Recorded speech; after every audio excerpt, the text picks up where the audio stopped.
going to be a fascinating few months ahead. But already the footprints are showing on the old part of the pitch. It's a cold day, overcast.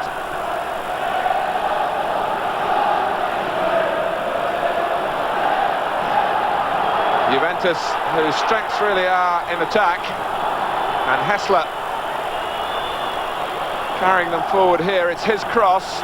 Milan, who always like to push up and look for an offside, it's not forthcoming this time. D'Agostini gets it in, and Paolo Di Canio shoots wide. And Trevor Francis, what are your expectations from this fascinating fixture? Well, I'm quite intrigued by the start that Juventus have made, because there was the feeling that perhaps they would come to the San Siro looking for a point, but they've been very, very positive and made a good start here. They did have a victory in the Italian Cup final here in the second leg to actually win that trophy, to take it away. One thing that Milan didn't win over the past few months. Back in April, it was Milan 0, Juventus 1 on this ground. Roberto Gallia, who's one of the Juventus substitutes today, scored the cup-winning goal. So maybe that's a factor. But it would be important for Milan to make use of an advantage of playing at home that hasn't been as considerable as it should have been this season. And Karobi, the fair-haired understudy to Maldini at left-back, probing forward down that far side, and in the end there are two players down here. Karobi was tripped by Hessler.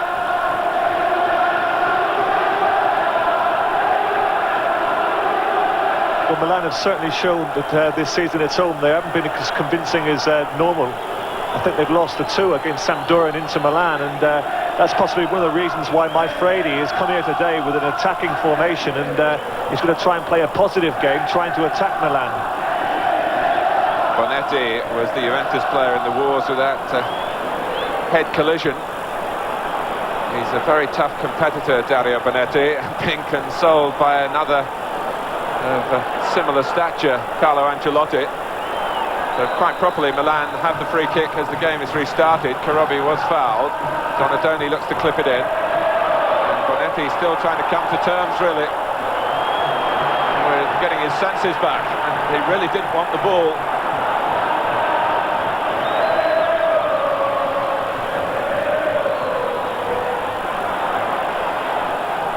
Baggio with some delightful juggling.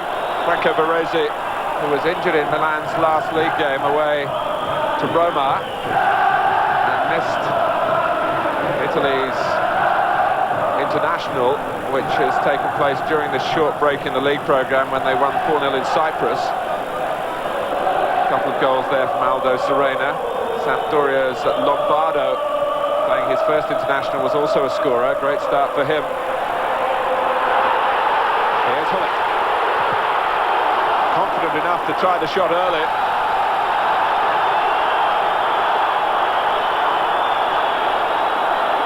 And undoubtedly, without Van Basten, there is going to be a great responsibility on Ruud Hullet. It was De Marchi who blocked the shot. Yes, in fact, it was excellent defensive play from Di Marchi, because Massaro played a good forward ball for Hullet, who was in a good position to try the shot, but Di Marchi got the block in very, very good, and it was a good, intelligent block, because, as you saw, Hullet really timed that one well. Not quite as well timed. The challenge by Franco Baresi on his World Cup colleague, Schillaci.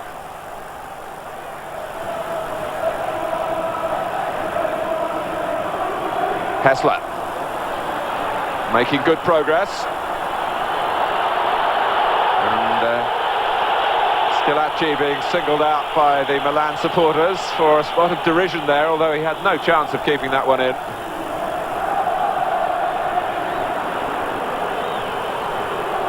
Coming to the end of the year in which Italy were expected to win the World Cup, there's been quite a lot of looking back over the past few days to things that might have been, to performances that were given by Schillaci and some that weren't by others.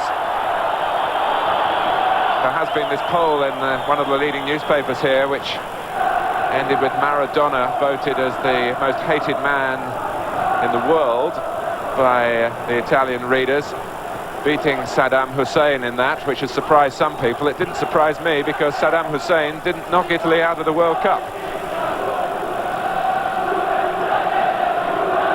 They get their priorities right in this part of the world.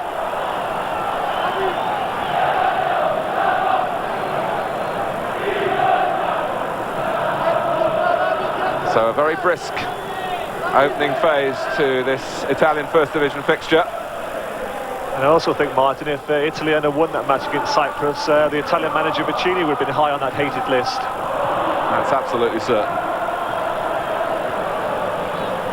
Tassotti just got a toe to it.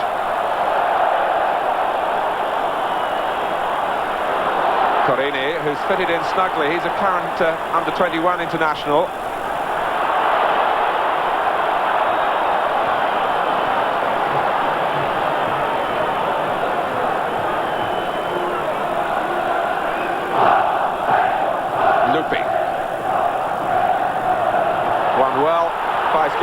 Baggio quickly on the scene to support him and react to the header. Carobi is the defender. And Ancelotti came back to help out.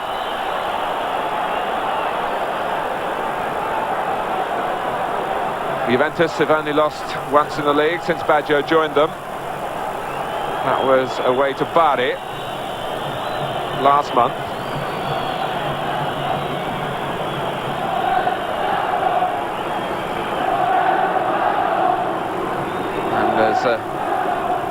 Some running repairs needed for Costa Curta.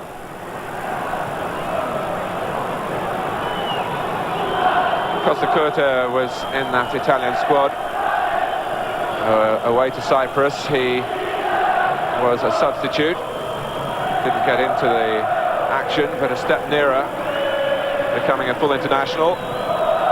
Undoubtedly his career helped by playing alongside Franco Baresi. Rijkaard.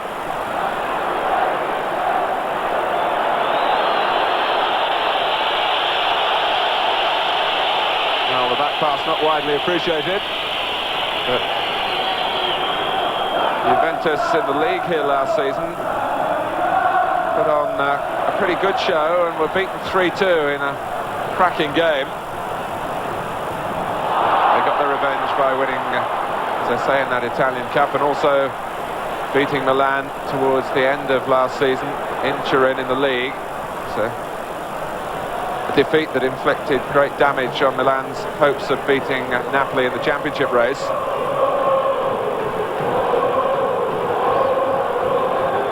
Costa Curta still mopping his damaged brow.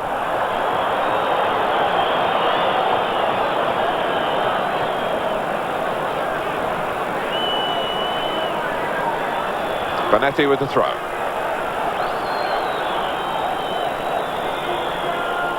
Again, good work on the ball. It's an impressive start from Hessler to this match.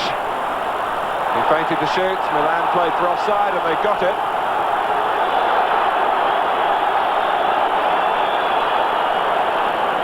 Coordinated movement, and there were two players who fell into the trap.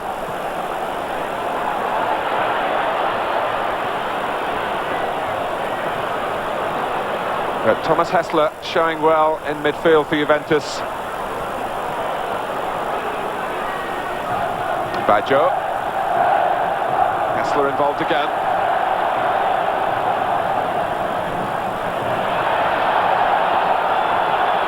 That's clever work on the ball by Carobi.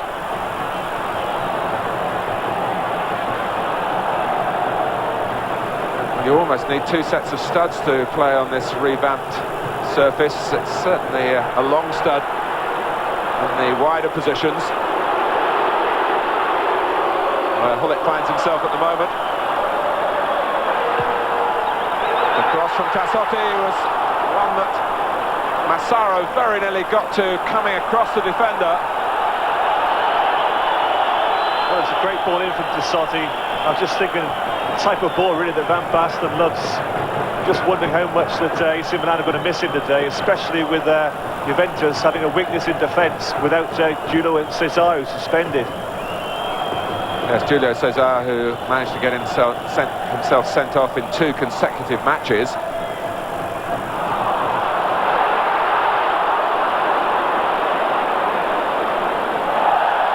Agostini keeping the ball and rather embarrassing Hullet. And then a handball by Tessotti.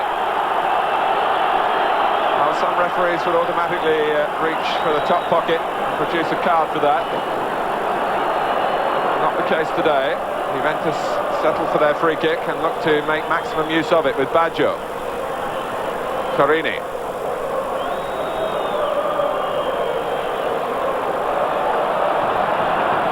Hessler leaves them in his wake again. Carini rather miskicked. Hessler had drawn so many players towards him, there would have been room for others for Juventus if the move had continued. And Franco Baresi not hampered by the Christmas break, that's for sure. No, it was interesting when Hessler was making forward run that immediately Baresi marshalling his troops there to come out and play the offside trap. That's 4 occasions now in the first 12 minutes he's tried to play the offside game, and it's not something that I like. I think that we've seen once or twice Milan have tried to play this and they've come unstuck. It's a very risky business.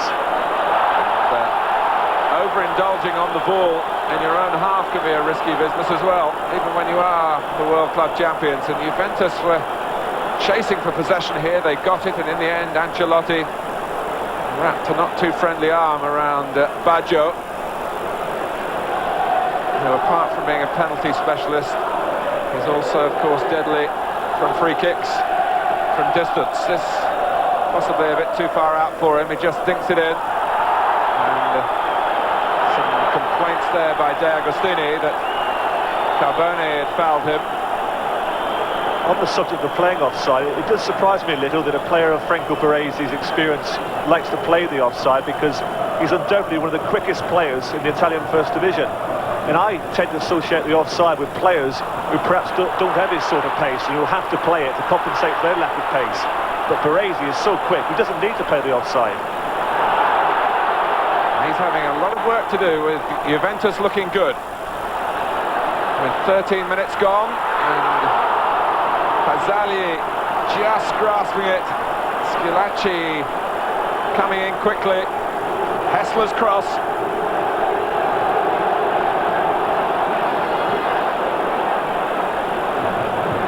It's a very positive start, and Juventus clearly believing that if they are going to show themselves as capable of winning the championship, you mustn't be frightened of coming to the San Siro stadium.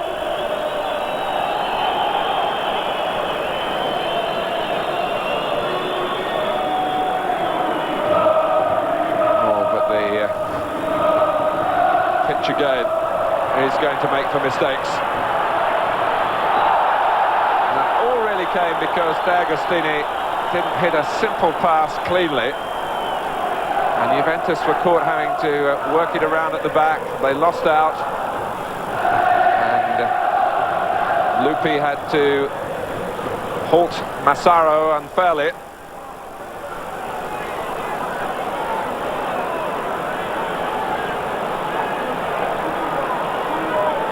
I haven't seen too much of the Milan midfield so far.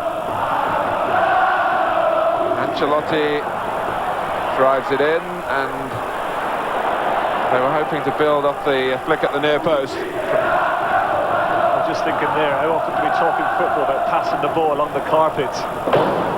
I mean, obviously the pitch is a slight improvement, but as you can see, it's very, very bumpy, and when the ball is passed along the floor, it doesn't run very even at all. It's very untrue. And clearly in the 2 weeks since there was last a game here, they felt that they couldn't deal with the whole of the playing surface. It is better through the middle.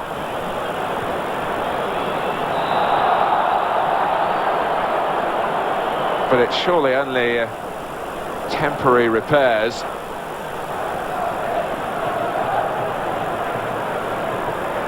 And it's an argument against Milan and Inter doing well enough in their home games to win the championship. Tassotti for Hullet. Players to the left for Milan. Ancelotti trying to thread it through the centre.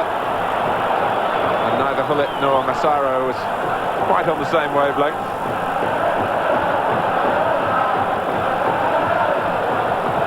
I think the forwards are rather disturbed by the Juventus defence, who are playing the offside game like Baresi is at the back for Milan.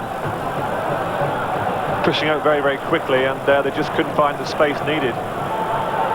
Yes, my Freddy, like Arigosaki, has faith in the zonal system of marking.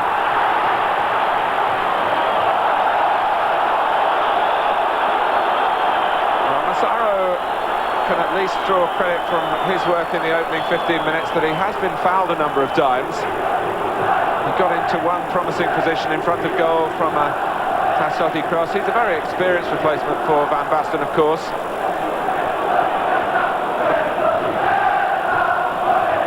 I'm not sure if I agree with you there, Martin. He's certainly been given a few free kicks. I don't know if they've all been fouls.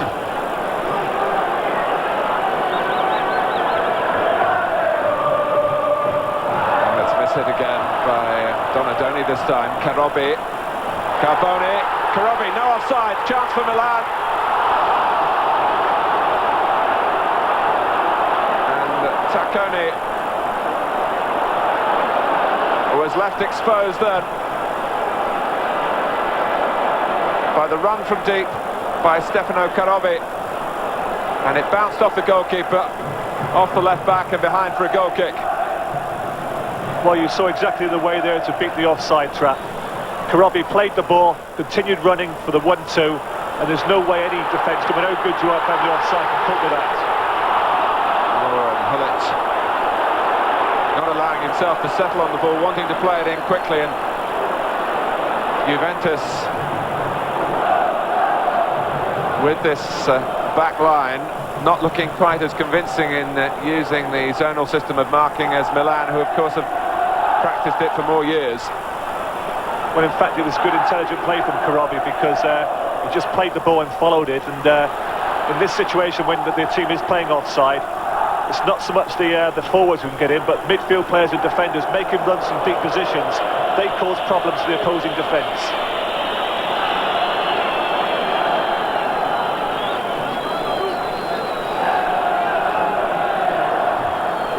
But on this rather dark afternoon in Milan, nothing gloomy about the style of football.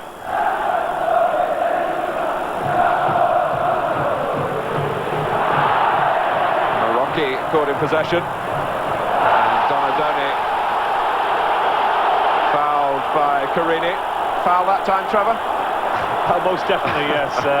It was good dribbling there from Donadoni. I think that's a trend that seems to be going out of our game. It's quite noticeable in this early period of the game that we see here Donadoni going past Carini, and he has to bring him down. And the most influential player probably in the first 15 minutes has been Hessler. And he's been influential because he's been causing Milan trouble with his dribbling ability. Yellow card for Carini, free kick to Milan.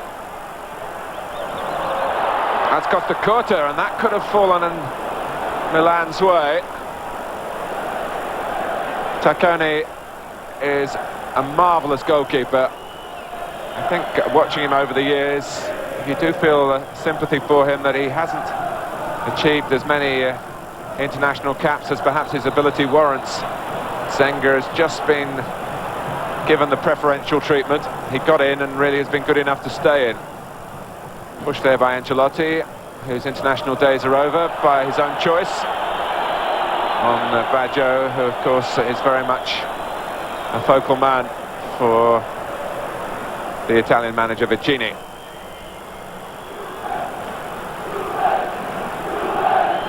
We've had 20 minutes in the San Siro stadium. Milan 0, Juventus 0. Here's Carboni.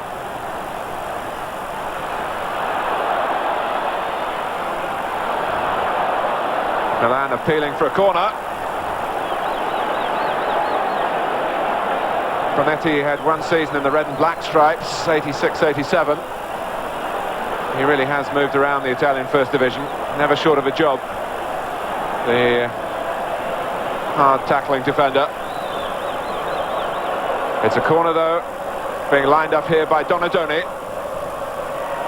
Costa deflected it, and Di Canio happy to hack it away. Milan, arguably the best team in Italy at making corners pay off for them, and it very, very nearly worked. Maldini, who's injured at the moment, is usually the player designated for the back headers, but Costa Curta stepping into the role here.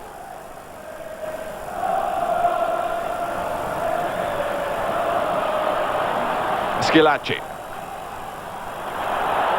Dispossessed by Karobi, who's certainly looking the part. Yes, just taking up your point about Dario Bonetti, who we've seen many times on Italian television. It's interesting to have seen him playing in a right-back area, because we do associate him playing in the centre of the defence. And he's got a difficult task ahead of him today, because he'll be playing directly against Donadoni. Yes, he's playing on the right side and not looking comfortable there, as Lupi rather played him into trouble. Lupi and De Marchi in the centre. Massaro with the long throw. Frank Rijkaard hasn't been much in the picture so far.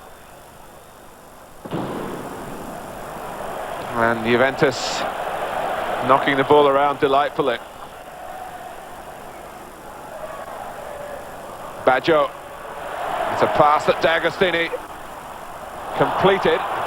Di Canio, can he get his shot in? Not quite. Karobi steers it back to Pazzagli, who's angry about the follow-up from the raiding right-back himself. Bonetti has been known to leave the odd foot in from time to time, and that was never his ball. Well, Bonetti's a player that I've got to know very well through my days in Italy, because I played for a couple of years with him at Sampdoria, and I have to say, that's a typical Dario challenge.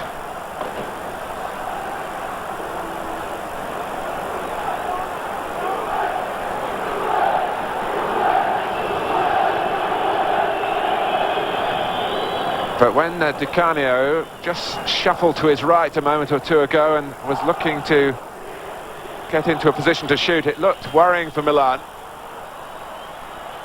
Costa Curta back to the goalkeeper, and that coming at a time when Milan have just been reminding us of the class in the side, having made an uncertain start against a buoyant Juventus.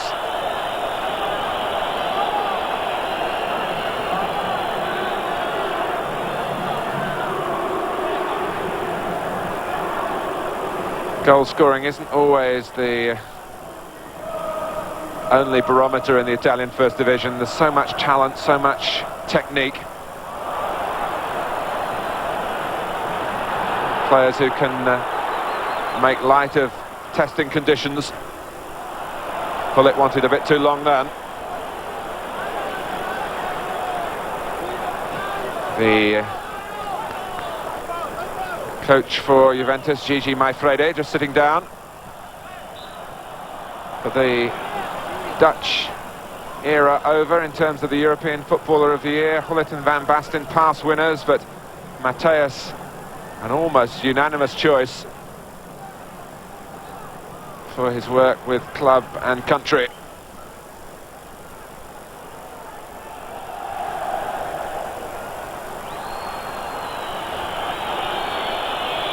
Corini making extra sure that he controlled what would normally be a very straightforward ball. Donadoni. Ancelotti into feet. Massaro. Good tackle by Marocchi. And Juventus with several players who sense the right moment to move forward. Schillaci. Oh, and Baggio had gone offside. Schillaci, though, not short of support when Juventus do attack. Hessler. This is Corini.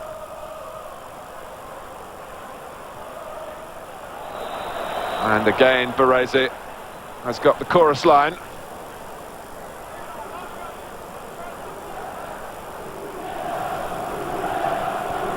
I feel undoubtedly that AC Milan are missing Van Basten, because he's the type of player that they look forward to hit. He is their target man who plays the most advanced.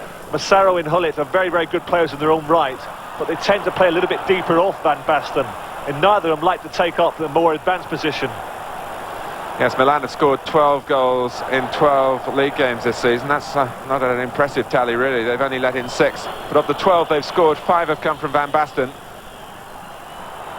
Here's Schillaci taking Milan on, rather running into Karobi. No foul.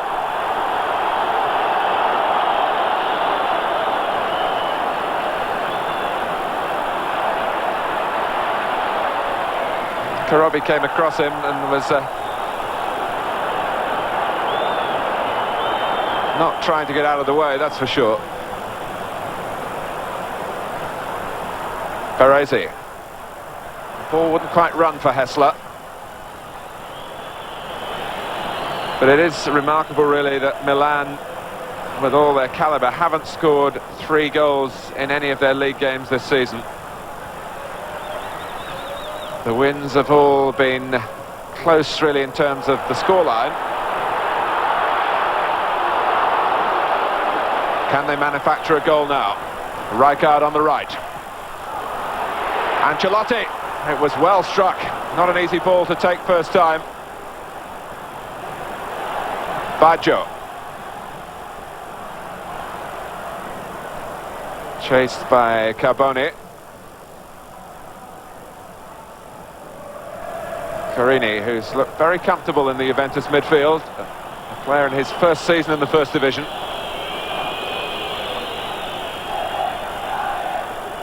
Hessler. Marocchi got the angle right to get it back to Hessler. Schillaci. There's so much promise for Juventus in the way they're constructing things in midfield, with Hessler leading the way. Milan started to move out, but that time Baresi gave some depth to the defending. He didn't feel it was right to play offside then.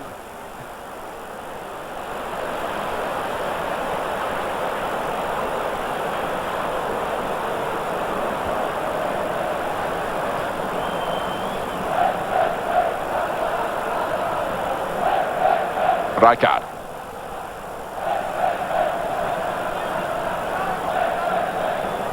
Tassotti.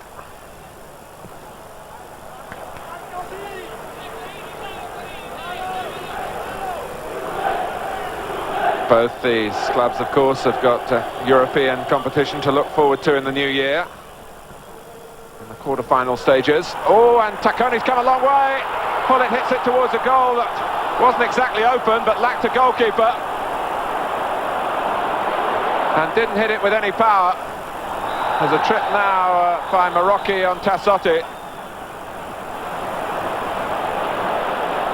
Tacconi came, but certainly didn't conquer. No, in fact, it was bad keeping by Tacconi. He decided to come and he was never going to be there, and the ball fell loose to Hullet.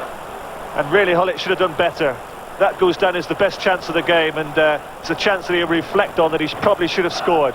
In fact, he's tried the volley there, but he could have stopped the ball, then taken it more comfortably. Of course, a volley is the most difficult skill in the game, and you saw there that he rather made a mess of it. And Bonetti was able to get back and make a straightforward stop before Milan could pounce again.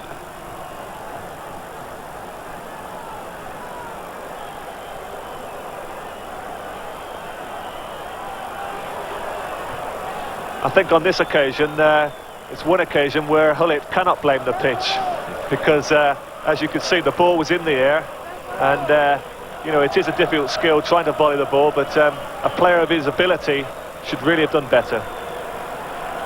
Yes, if you go back to the vintage years of Hullet before that knee problem, you really would have expected that to have bulged the back of the net.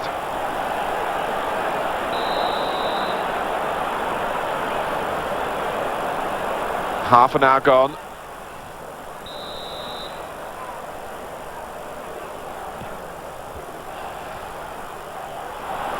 That skimmed away off Di Canio.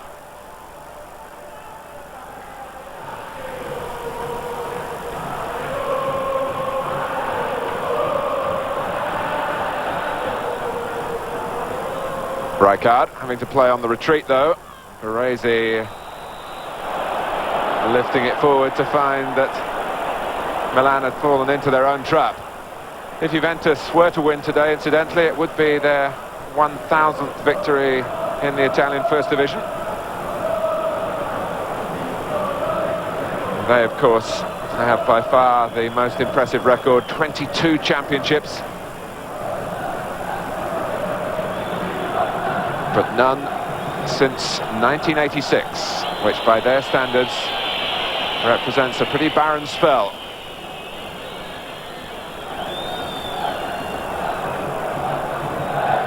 We mentioned the loss of Van Basten, but also it's a serious blow to Milan to be without Maldini and Ivani, because the two of them, they really play both on the left-hand side, and I feel that without these two it somewhat affects the balance of the team.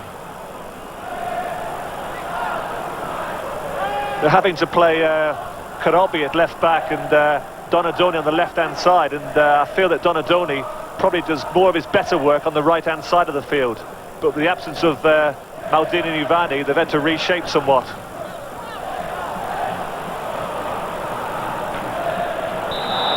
Yes, actually, Karobi's fitted in rather more snugly than Donadoni in making one or two bursts that Maldini would have been pleased with.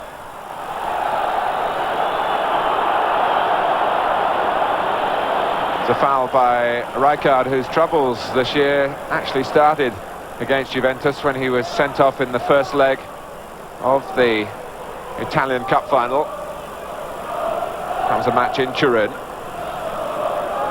Sent off for a rather brutal foul on the then Juventus sweeper Tricella. Free kick to Juventus. Hessler trying to get round the outside. And he's forced a corner.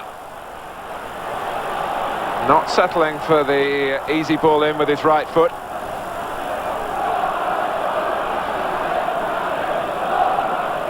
"12 minutes remain in the first half. Not much between the two sides on the evidence of the opening 33 minutes.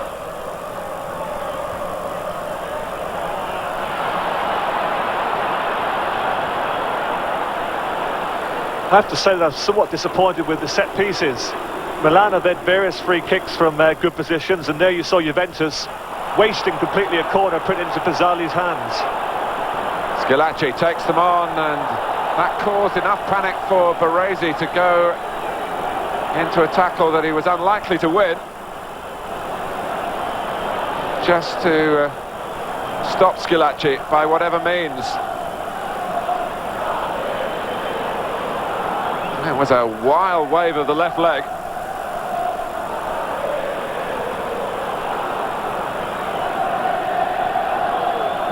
Well, undoubtedly in this country that would have received a yellow card from a referee, because that was a very crude challenge without any attempt at all to play the ball. A chance maybe for Juventus. Bonetti's gone towards the near post if the cross arrives. Baggio, easily dealt with by Karobi. One or two defenders committed forward by Juventus, and they needed some help from the others.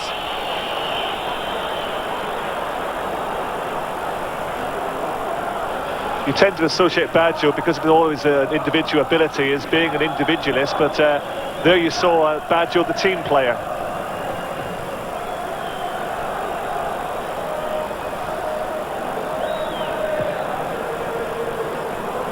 That's a fine pass too, of great range by Baggio. Marocchi, Schillaci hoping that he might have just made some contact there to guide it towards Di Canio. Paolo Di Canio, only 22, who started in the Italian First Division with Lazio, which possibly explains why recently he got sent off playing against Roma. There's been a lot of strong feelings there, even though he was playing for Juventus. He managed to do that in a game that Juventus won by 5-0.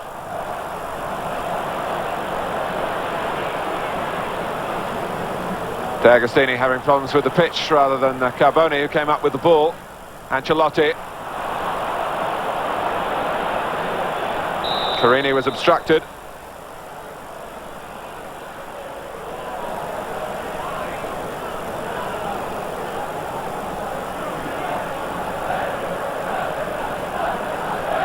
Seems to be more variety coming from the Juventus midfield. Well, it hasn't led to any great number of chances. They've got Marocchi, they've got Hessler, as well as Baggio, of course, and Carini has played well for them so far, but Donadoni for Massaro, across came Lupi. Roberto Donadoni, who loves to have the ball at his feet and take on opponents, can't do it with any great confidence here, particularly on that area of the pitch wide on the far side that he's been occupying for almost all of this half. Baggio and Schillaci setting off, not with full conviction to start with, but he very nearly got to the ball. Karobi was too strong for him, I think, mentally as well as physically. Donadoni unhappy underfoot again.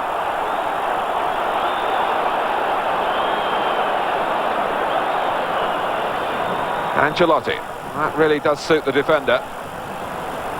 Carini with more angle on it. Canio rather jumped into his man then, and was reminded of that. News from Genoa, the other mega match on today, that Gianluca Vialli, Trevor Francis's great pal, has put Sampdoria 1-up against Inter.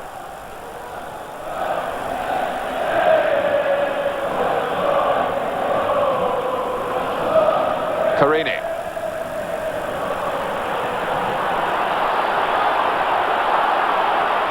Donadoni, and it's Franco Baresi who's up with him.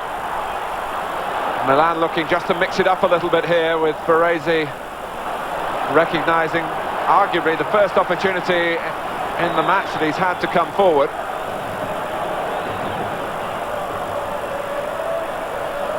Panetti's tackle.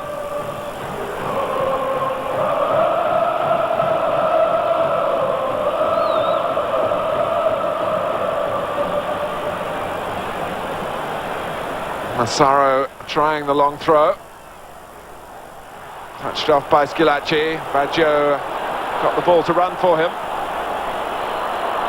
And he's not embarrassed by the playing surface. It's on the good ground through the centre that he was making his progress then.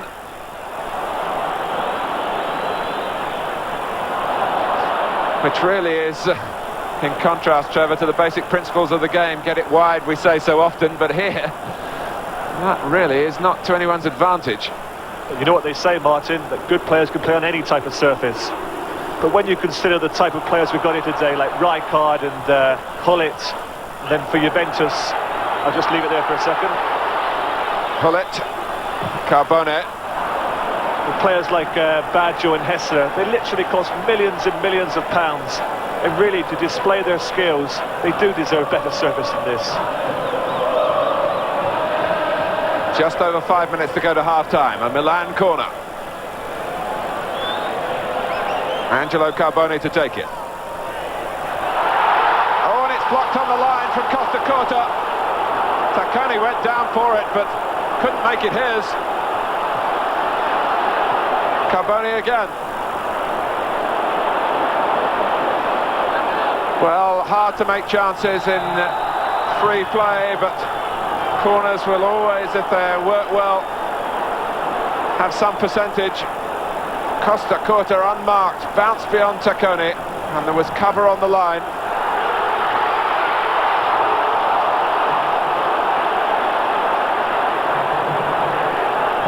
Baggio.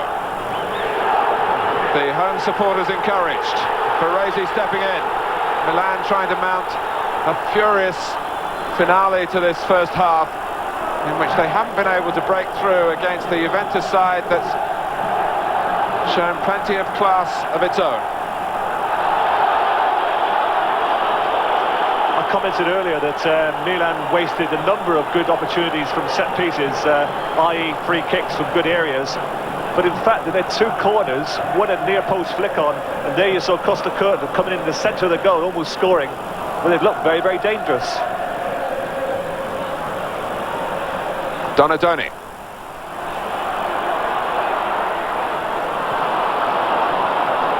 Not the best clearance by De Marchi. Colette. Oh, and confusion there. De Marchi and D'Agostini. Schilacci having to drop deep. And, well, you've got to praise the effort by Carboni in trying the shot, even if the execution was poor in the end.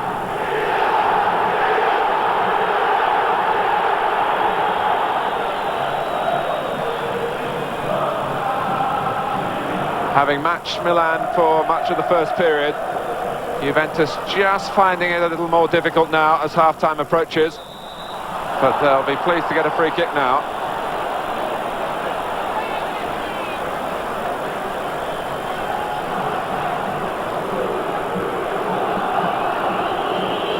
I think the problem that Milan have had first half is that they haven't been really able to get to any of the midfield players to support Massaro and Hullet. In Carboni, Donadoni, Rijkaard and Ancelotti, they tended to play in their own little areas, but we've seldom seen them break into the penalty box.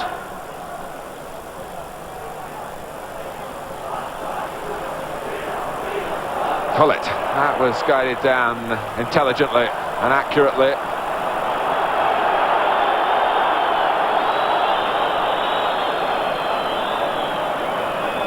Yes, we mentioned earlier that they rely so much on Van Basten as a scorer. Rijkaard's got 1 goal this season in the league, Hullet 1.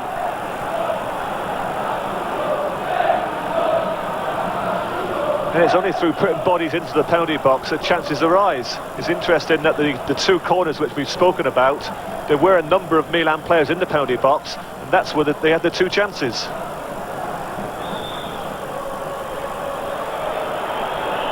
Bonetti.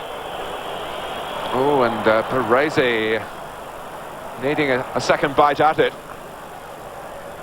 There wasn't much blame in the pitch that time.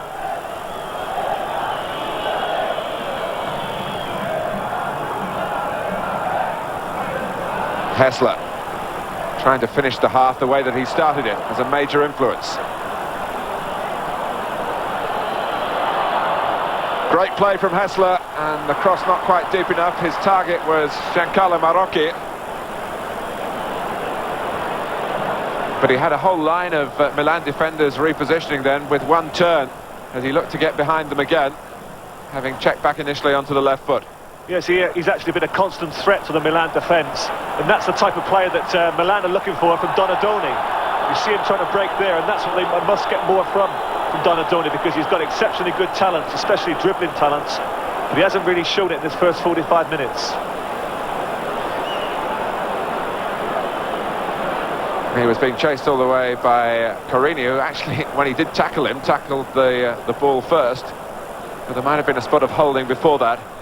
What also Donadoni, of course, can do is curve free kicks from this type of angle past goalkeepers, but he's passed on this occasion to Hullet. And look at that wall. It has to go back double that distance. Now Tacconi's got to hope that the wall can cover that post, and if Hullet can make it go over the top of the wall on that line, Tacconi will have to move pretty quickly to keep it out himself. That's the area we're looking at, I think. And Tacconi was there, and it actually seemed to go through the wall. From Hullet in stoppage time at the end of the first half.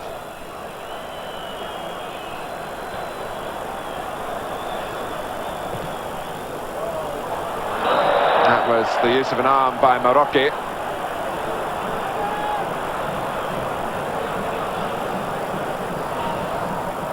Hullet in the centre of midfield.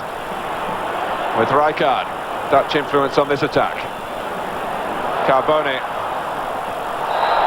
Well, if he's got a free kick here, he's a bit fortunate. D'Agostini perhaps a bit impetuous on his part.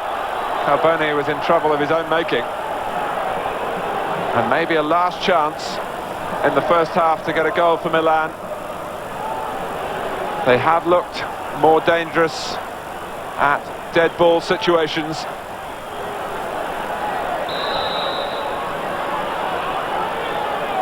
Delivered by Ancelotti, but not straight away. He feels D'Agostini isn't back the full distance, and I think the referee might agree with him.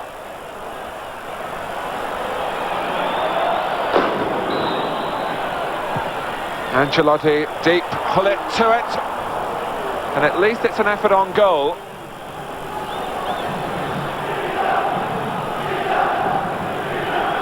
And maybe more weight to the Trevor Francis argument that if you do get more players into that Juventus penalty area, that Juventus may not be quite so clever at the back as that they possibly looked for spells in the first half when Milan were really operating with only Massaro through the middle.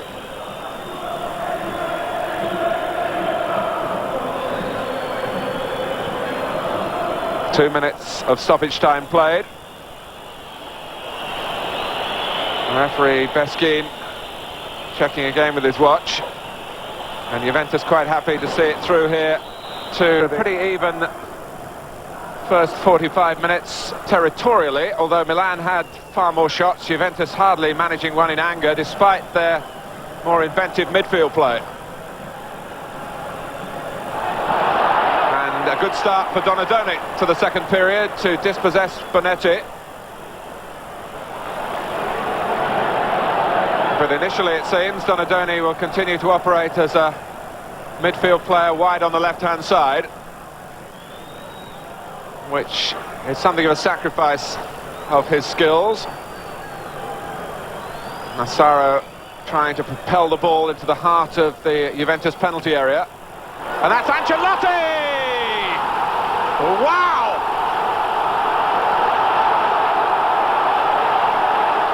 Inside the first minute of the second half, and a volley, top class, top corner.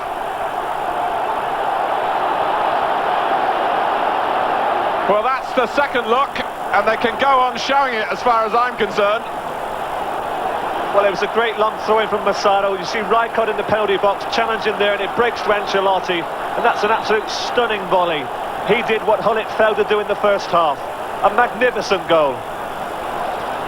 Just what the game required, and just what Milan wanted. And here comes Hullet. Carlo Ancelotti, 31 years old now. So many of these big games behind him. And he's always likely to pepper away at goal from outside the penalty area. But he caught that one perfectly.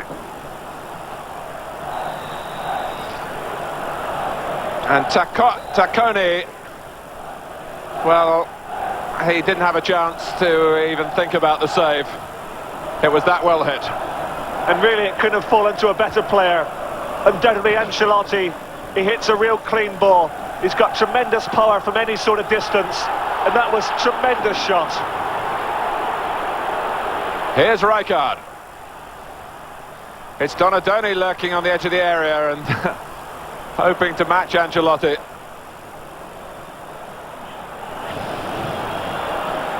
Well, it's one of the oldest cliches, but goals do make matches, and what they do, of course, is they make the team that's conceded the goal rethink. Juventus, who've been neat and tidy in their approach play, but unambitious really when they've got to the Milan penalty area, can no longer persist in that frame of mind.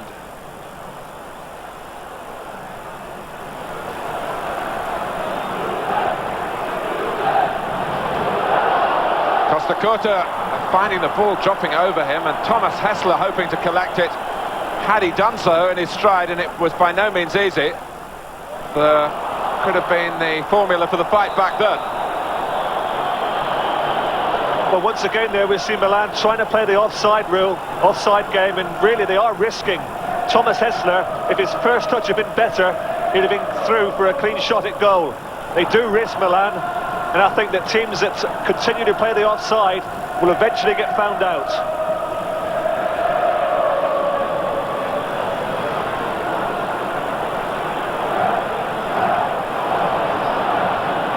Oh, and Costa Curta bobbling the ball back to Pazzagli.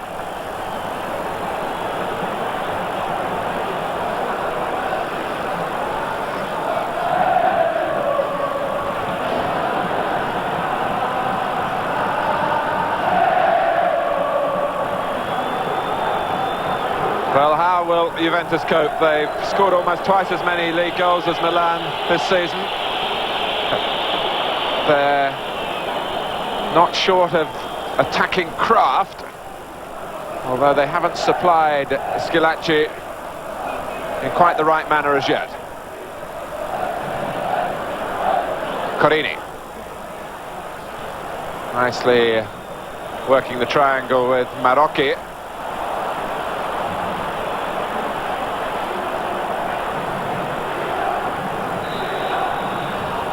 Carlo Ancelotti is definitely a big game player. He's one of those who really grows in stature the more demanding the occasion.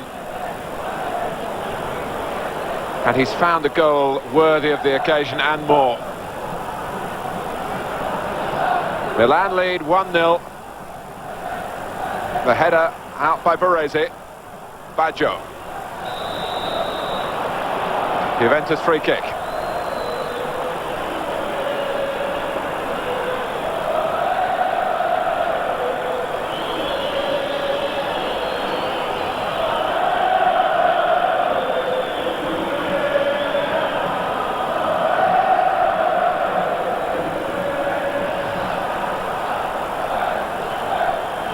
Baggio looked long and hard at one or two options then, but in the end didn't really select the right one.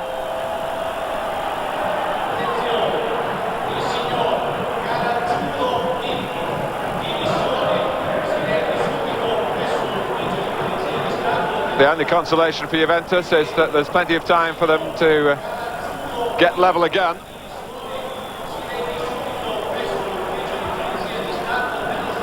But their share of the first half wiped out by one swing of the right foot by Ancelotti.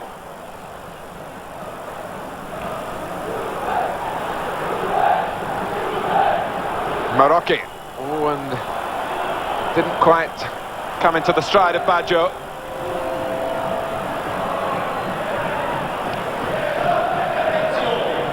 I'm just looking to see if there's been any tactical changes from Saki during the half-time interval. Appears the only one that he has made is that he's pushed Rijkaard forward into a slightly more attacking position. We mentioned first half that the midfield weren't really getting forward to support Masado and Hullet, and it appears now that Rijkaard is the man who's been asked to push forward into that area.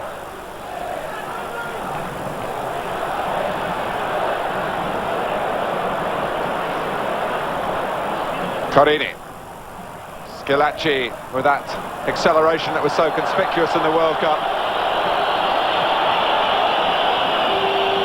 A World Cup that you might be forgetting now that Schillaci started very much on the fringe of the Italian side. His first intrusions into it as a substitute before he ended up as player of the tournament.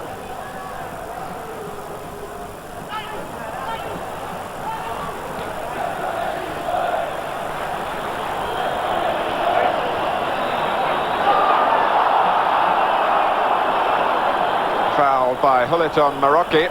At least Trevor Ancelotti has shown us how to score goals on this pitch. You don't let the ball bounce. That's right, that's what I was mentioning first half with Hullet, a similar sort of situation. But as I say, Ancelotti is a tremendous striker of the ball, and that will go down as one of the goals of the season. Baresi.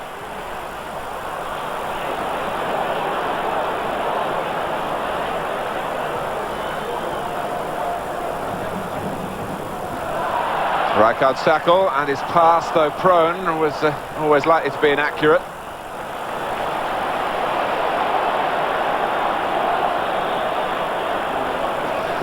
Important for now for Milan not to get too carried away with the exhilaration of scoring the first goal in this game.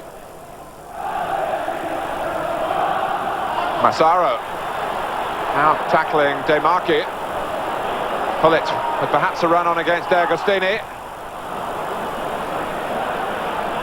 Tassotti. Carini for Juventus.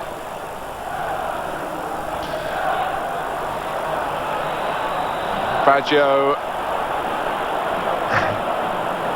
even on that treacly pitch, able to change direction and take the ball with him until he was fouled, or until he was looking for the foul, shall we say. Yes, I was going to say that's a sign of a great player, when you can beat 2 or 3 players in such a tight area. His close control was immaculate, even on this terrible surface. He really is a great player, Baggio.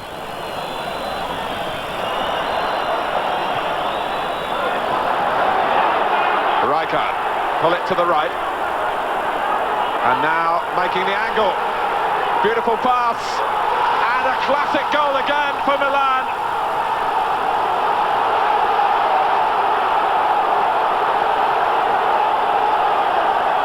Within 10 minutes of the second half, it's going their way with a vengeance. And Rijkaard emerging from the shadows to provide the pass of the game. And Gullit read it, converted it, 2-0. Another terrific goal. Everything right about this goal. A great pass from Rijkaard. Terrific running off the ball from Gullit. He sucked the Agostini in. It looked for the ball beyond him. And then the finish pass to Cody was excellent into the far corner. Another tremendous goal. And over the last 10 minutes, you will now appreciate that you are watching the World Club Champions.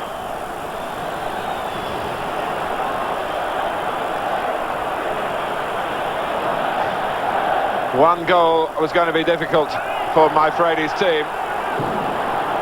I don't know about 2.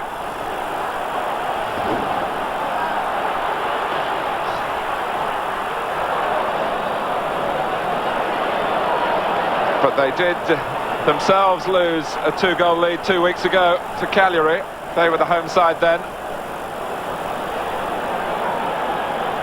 If there is any Milan complacency, which certainly Juventus were guilty of against the team propping up the Italian First Division. Handball by Frank Rijkaard.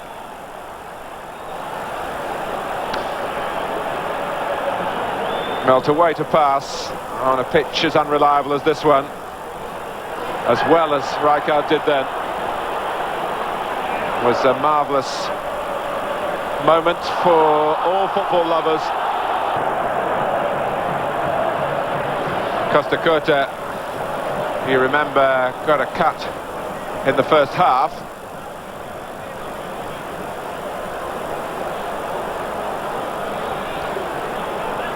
Milan get the offside the second time. They were appealing for it straight up, and it wasn't given. It's on the hairline there, with the blood trickling down into the eye, which is difficult, particularly for a player who will expect to head the ball more than most for Milan.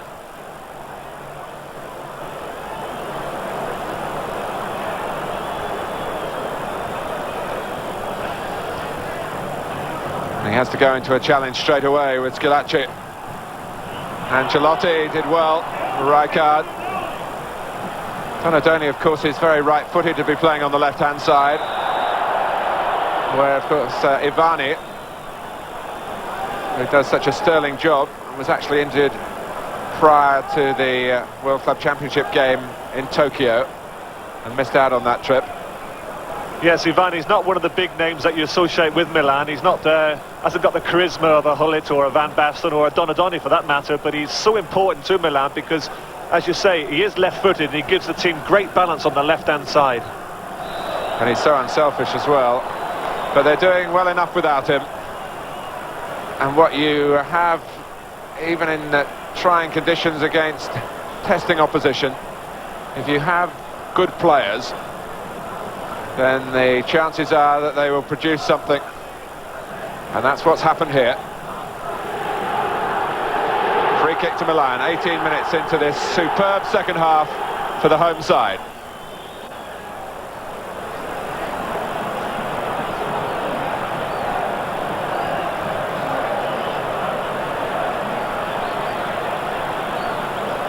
Well, Taccani's asked only for 3 in the wall. Well, it beats the wall, and the goalkeeper had it all absolutely worked out. Well, I'm not surprised actually that Hullet tried that, because from the camera angle I felt that Tacconi was leaving the near side very, very open, and I think if the shot had been better executed, he may have been in trouble.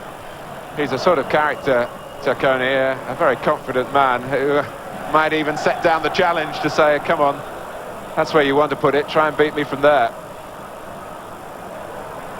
But he's had 1 or 2 unusual lapses in this game. But as I say, for consistency, he really has been a great servant for Juventus over the last half a dozen seasons. Perhaps next time, if Milan get a free kick in that position, they should have let Ancelotti take it.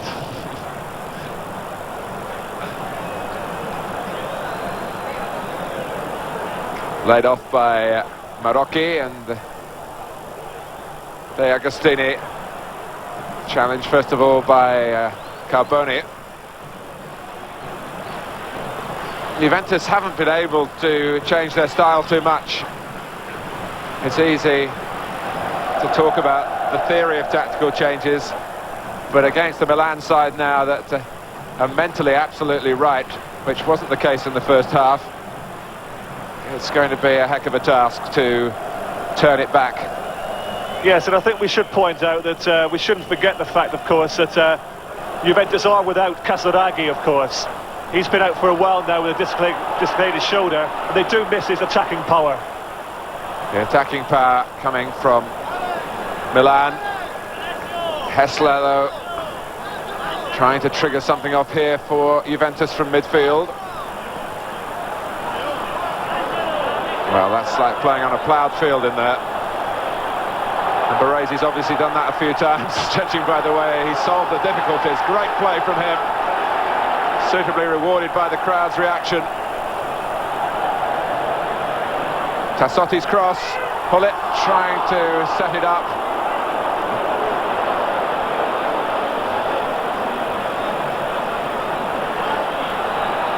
When the opposition have got Schillaci and Baggio, the game isn't over when you're 2-0 adrift. I couldn't really understand what Hullet was doing there.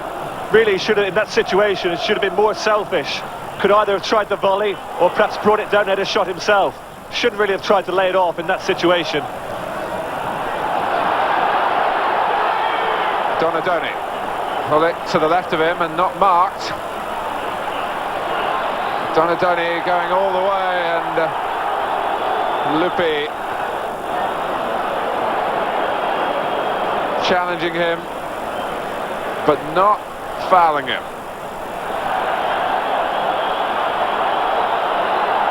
Certainly one worth scrutinising a second time. The referee was absolutely sure that Donadoni was playing for a penalty. Well, you could see that the way that Donadoni was running. He was running away from goal, going nowhere, and it was quite obvious that he was looking for a penalty. In fact, looking at it, I thought it was Massaro once again, but no, it wasn't on this occasion. It was Donadoni.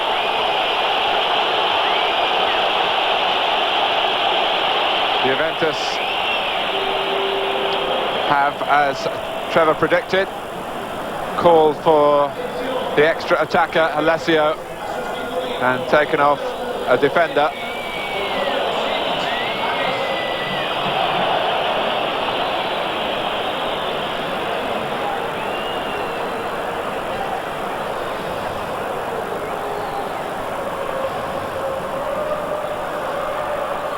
Donadoni. Yes, I seem to gather, Trevor, from your time in Italy, that you and Massaro weren't the greatest of friends. Here's Donadoni, who's got a bit of licence to get away from the left-hand side at the moment.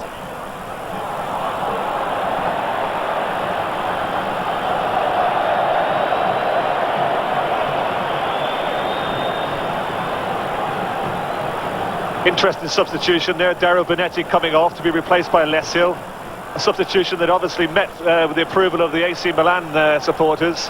Of course, Dario, a former Milan player himself, and well, they've loved this moment, seeing him being substituted, of course. They won't like it too much if Alessio starts playing havoc in the Juventus attack, which he's capable of doing in wide positions, but he's got to contend with the harder parts of the pitch. Harder in terms of difficulty, I mean. Softer in terms of texture.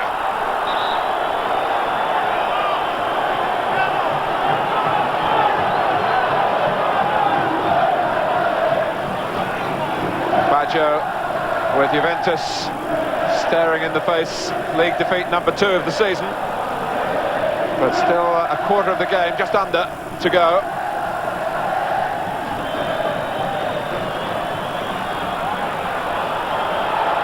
No free kick. The referee is quite streetwise in that respect. He hasn't been fooled too often.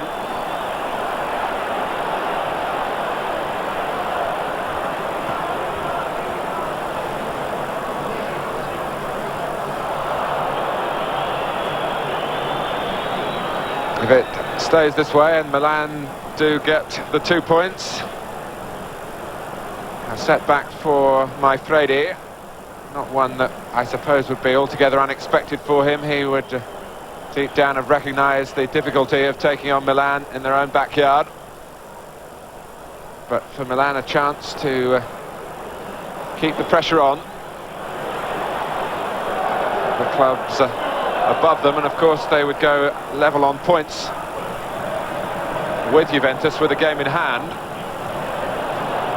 And we're busily working out the goal difference now, which I think would edge it into Milan's favour if it stays this way.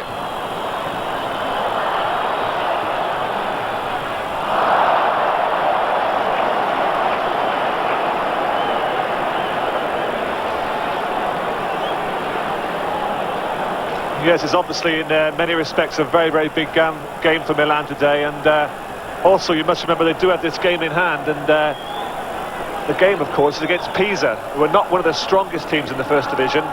So with these 2 points, which I'm sure they're going to get now from this game, it puts Milan in a very, very interesting position. Yes, a home game against Pisa as well. Gullit. A little more space now, as you would expect, with Fredi having taken the tactical gamble.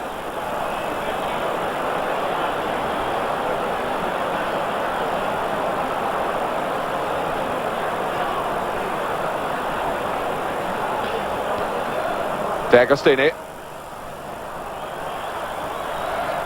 Now Schillaci. Can Juventus at least get a testing shot in and make Pazzali have to earn his money? Gullit. This is Massaro. Lupi vigilant in defence. Yes, it was good defending there, because Massaro took the ball very well on his chest, good chest control. But Lupi defending very, very well to save the danger there for Juventus.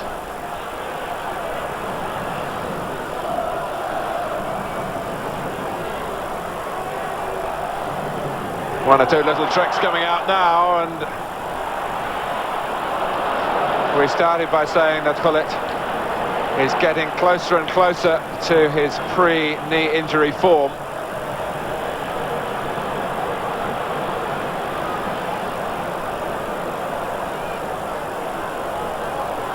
Gullit again. And it's De Marchi who deals with it at the expense of a corner.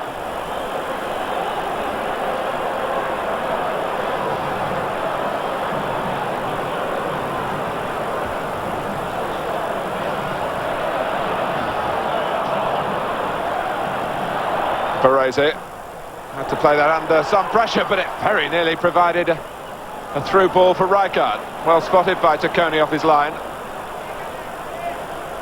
Kessler with this low centre of gravity and the ability to change direction and take the ball with him. It was interesting there that as the through ball came through to Rijkaard, it was like I felt it was a 50-50 between Rijkaard and Tacconi. It certainly would have been in England, but in Italy, Rijkaard just pulled out of it and allowed Tacconi to take the ball comfortably. I think in England you'd have seen certainly a challenge on the goalkeeper there. I just wonder whether it's another little instance of Rijkaard being very conscious that he's had a bad year in terms of his on-the-field behaviour, and anything that could lead him into trouble just flashes across his mind. There's no need for heroics now. A mistake by De Agostini, allowing Gullit to take the ball. Here comes Rijkaard from midfield. That was picked off well by Lupi.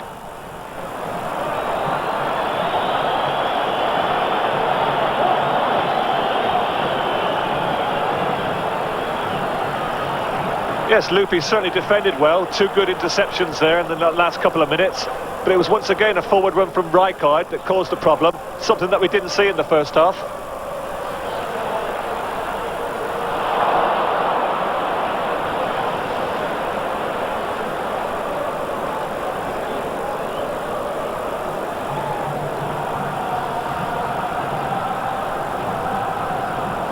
Marocchi. And Milan winning all the tackles now.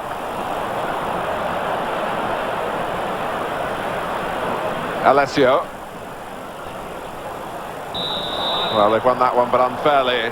Baresi coming through the back of Baggio.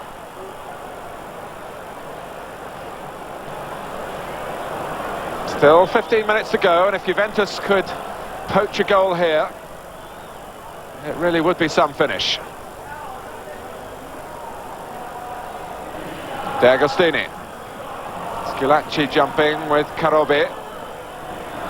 Baggio trying to lift it and loft it. Rijkaard hitting it into space.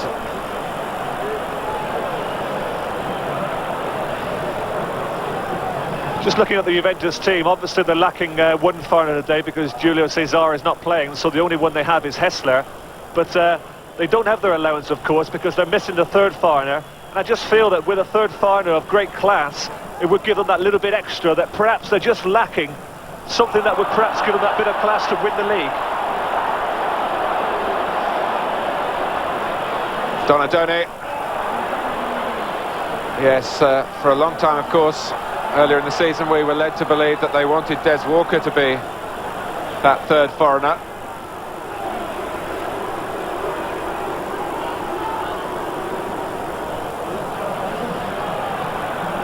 Ancelotti. Milan can play it at their tempo.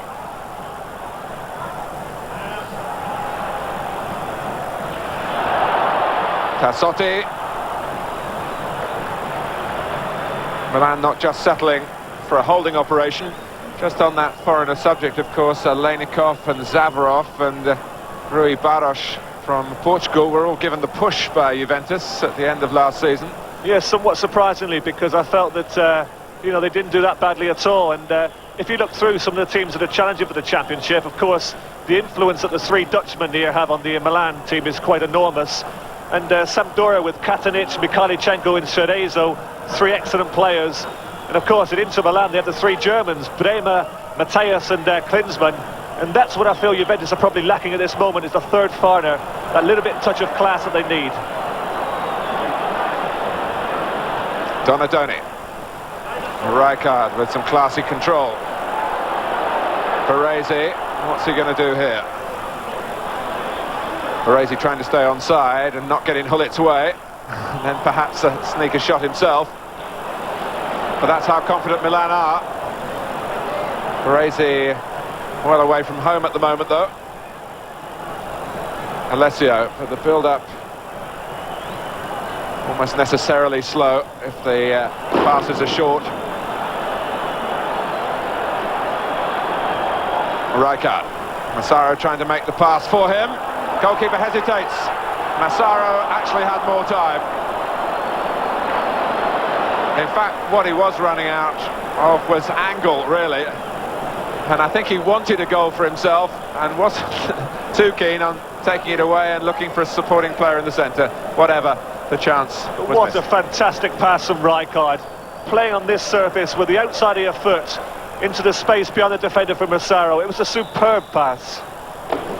Just a pity that Massaro couldn't finish it off, because we would have seen this afternoon 3 of the best goals of the season. You're getting greedy now, aren't you? We've had a super helping with the 2. I'm not getting greedy, Martin. I just love class. And there may be more on show now. Carboni just hesitated for a moment, but the passing from Milan, as they pick their way through Juventus, who, to be fair again to them, they've now changed to hopefully be more potent in attack. Hasn't really panned out that way, although Di Canio trying to get his angle for a cross here, and he has done well. Donadoni, Milan first to the loose ball. Hullet intelligently holding his positions wide on the right-hand side. And finding Rijkaard. Might have thought he was offside.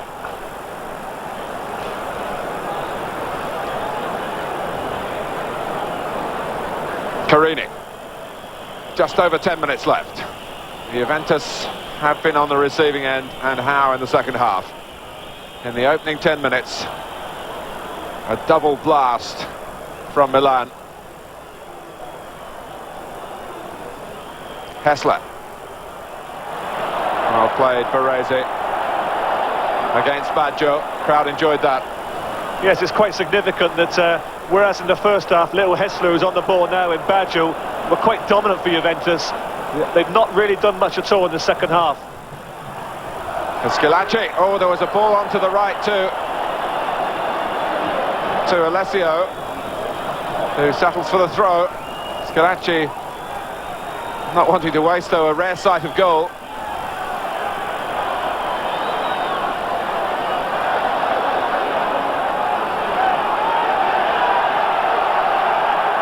Di Canio complaining that it should be a free kick.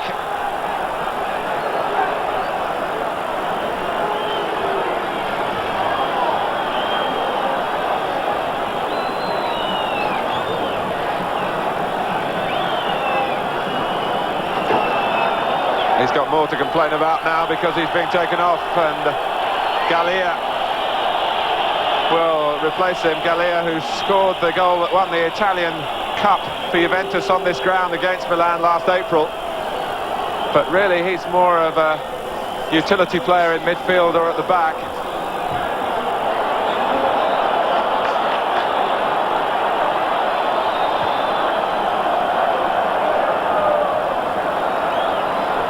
Schillaci trying to bulldoze a way through, but Milan had so many players back to deal with him.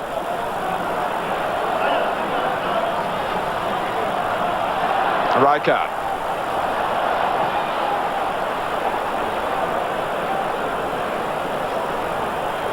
De Agostini.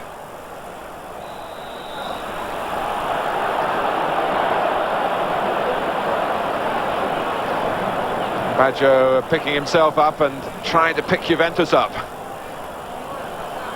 Schillaci. That's very positive play, just what Juventus need. It's brought them a free kick, and he's not dispirited by the position that his team are in.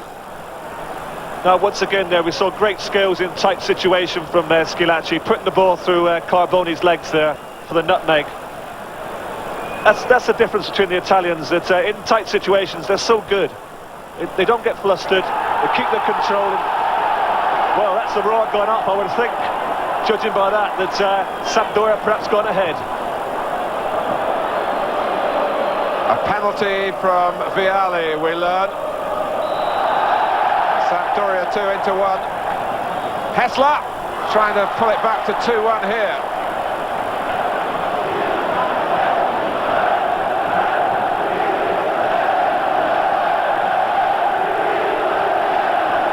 Sampdoria, if they were to beat Inter, would go top of the table. Trevor, you'd be pleased about that? Yes, I'd be delighted, and you can hear what the AC Milan supporters think about it. They've received that goal from Genoa as if they've scored a third here at San Siro. Yes, I don't think it's because they're Sampdoria followers. They're great rivals behind, they're favourites in front. It's a perfect Sunday afternoon for the Milan followers.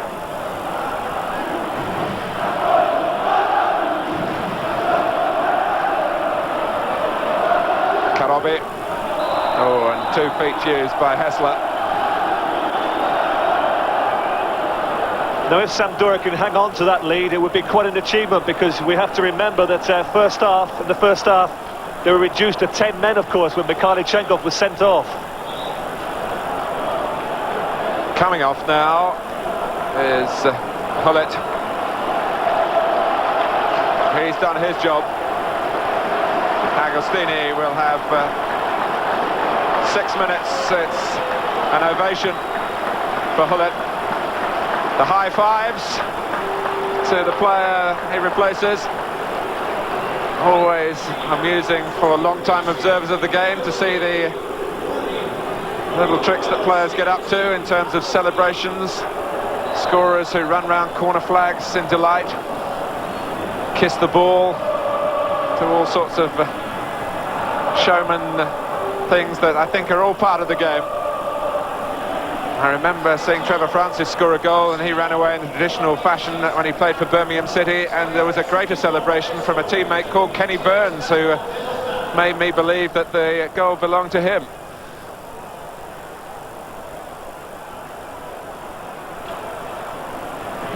Long time ago, Trevor, but I bet you remember it. Yes, I do remember it. It was quite interesting, because I was convinced that I had scored, and Kenny was convinced he had scored. But we still haven't really sorted it out. Hard man, Kenny Burns. I wouldn't like to argue the toss with him. Memory serves me right, it was a game against Leeds United at the St Andrews ground in Birmingham back in the 70s. 5 minutes to go here in the San Siro Stadium in Milan.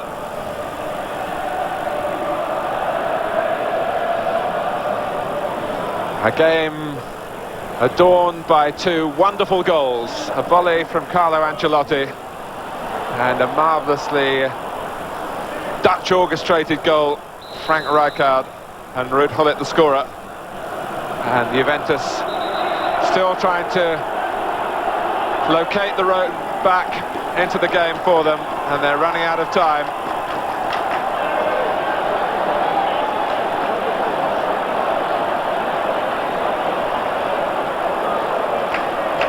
And it gets better news for the Milan supporters. I think they're hearing it as well, that Sampdoria now lead by 3 goals to 1. And that's a game that you will be able to see on the Sports Channel tomorrow.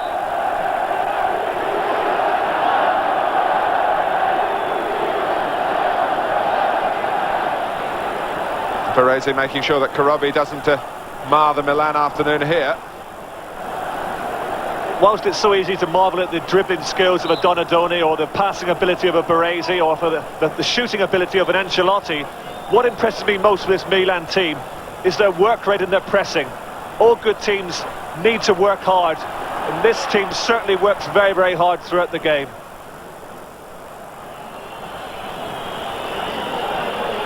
Yes, it's something that can easily go unappreciated when you have moments like the 2 goals of glory that we've seen this afternoon.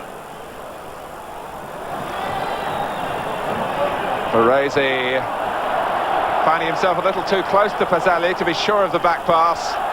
He had an alternative. And I certainly feel you have to give credit to Arrigo Sacchi, because he is a very, very positive manager. I was interested in the substitution that he made only 2 or 3 minutes ago, when he took off Ruud Gullit and he replaced him with another forward in Agostini, because most managers at this period in Italy, with 5 minutes of the game left, would have taken a forward off and perhaps put a defensive midfielder or even a defender in to say, right, it's 2-0, we'll keep it at 2-0. But that's not Arrigo Sacchi. He was prepared to gamble, well, not gamble, but to take a forward off and replace him with another forward. And try and get 3 goals in a league game for the first time this season. They got 3, of course, in Tokyo against Olympia from Paraguay. Gallia's come on to play it right back, allowing Alessio to take on the role vacated by Di Canio. Well, Agostini's introduction to this game is a painful one.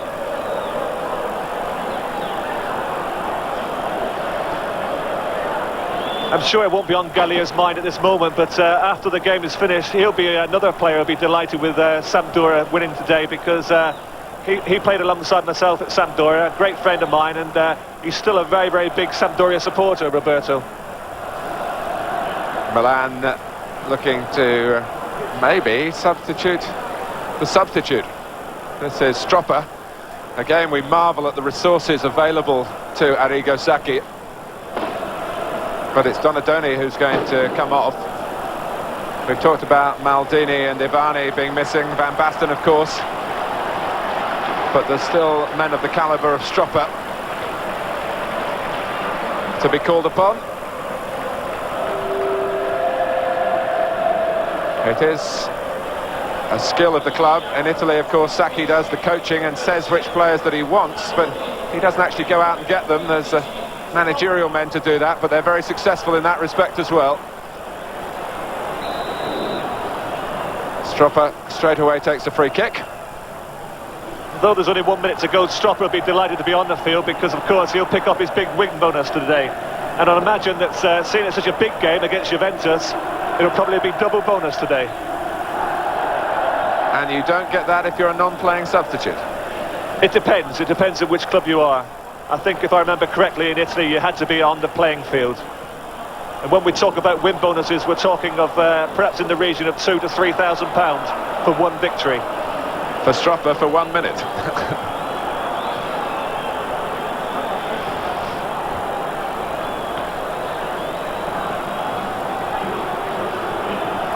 Back from De Marchi. There hasn't been an answer for Juventus, but that's not a great deal of criticism, really. It would have taken a great side playing really at their best to have replied in kind to the 2 goals that Maifredi's men have conceded here.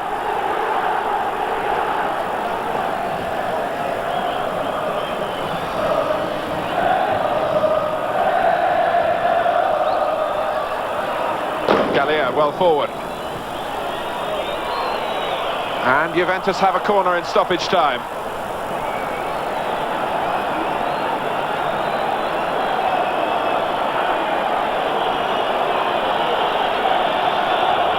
My mathematics aren't my greatest strength, but I think if Juventus were to score here, they might stop Milan going above them. They wouldn't win the game. So there is some purpose in the corner.